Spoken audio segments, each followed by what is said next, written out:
I don't know about you, but when I've confronted psychopaths with evidence that you can't refute and rubbed it in their faces as good old Bezmenov, that was his name, Bezmenov, I forget his first name at the moment, said way back in the 80s, you can rub the evidence in their face and they still be in denial. You can't change them once their ideology is set. And the reason for that, it's let me explain. Denial of the truth is what keeps people alive, because handling the truth is too devastating that they'll have to jump off a bridge and die. Let's say you've been convinced that the vaccine was safe and effective, and you gave it to your kids, and now they've got health effects. Now you can't handle that. You've just fucked up your kids' lives.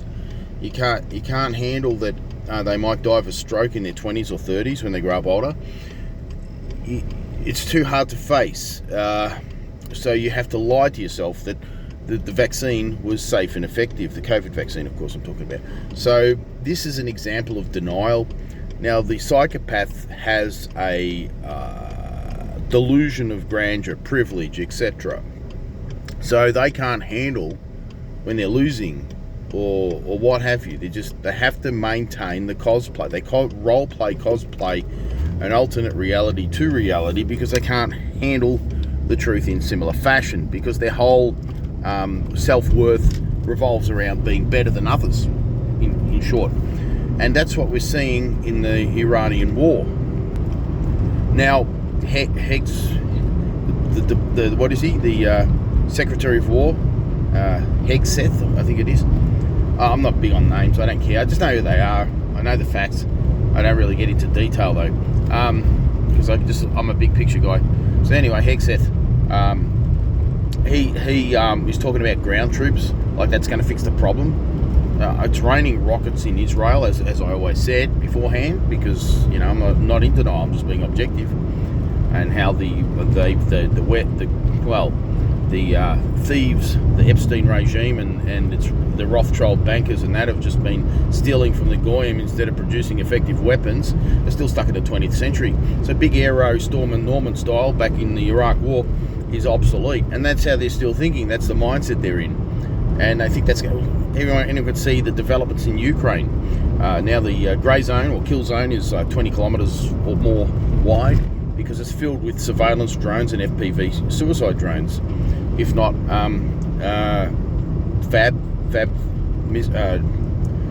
guided bombs, winged bombs like the JDAMs. Fab 5000, Fab 3000 is as big as they come. There's a Fab 500, peppered the area. It's a war of attrition.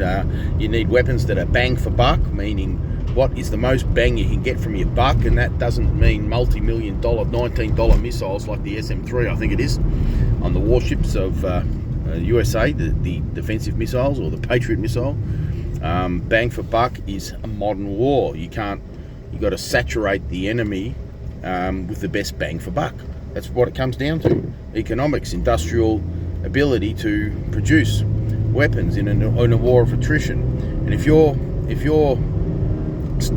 both living in glass houses and your stones cost $1 million a piece, which is the USA or West, and their stones are costing $1 a stone, well, you're going to lose that war. So we see that. I've said that before, and we're seeing it eventuate. And I think this could escalate to nuclear war, because the denial factor of the psychopath, the Epstein regime, the hubris, they can't accept loss. They cannot.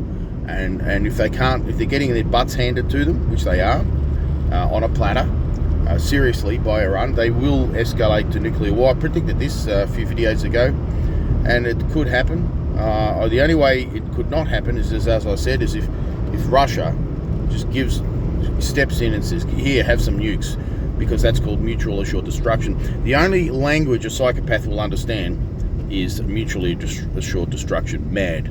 That's the language they speak. Hard hearts need a hard hand.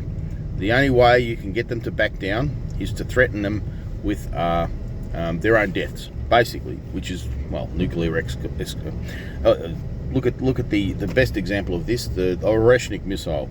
You can't hide in a bunker.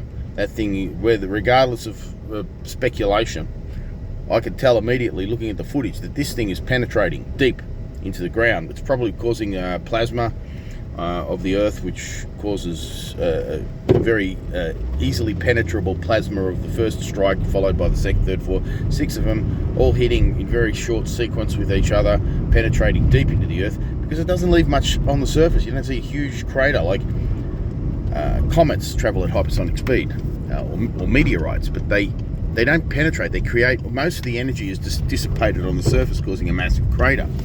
The Oreshenik is coming down at hypersonic speed, and it just seems to disappear into the Earth. So this is the elites can't hide. I think the only way we can, I'm concerned about nuclear war. Put it that way.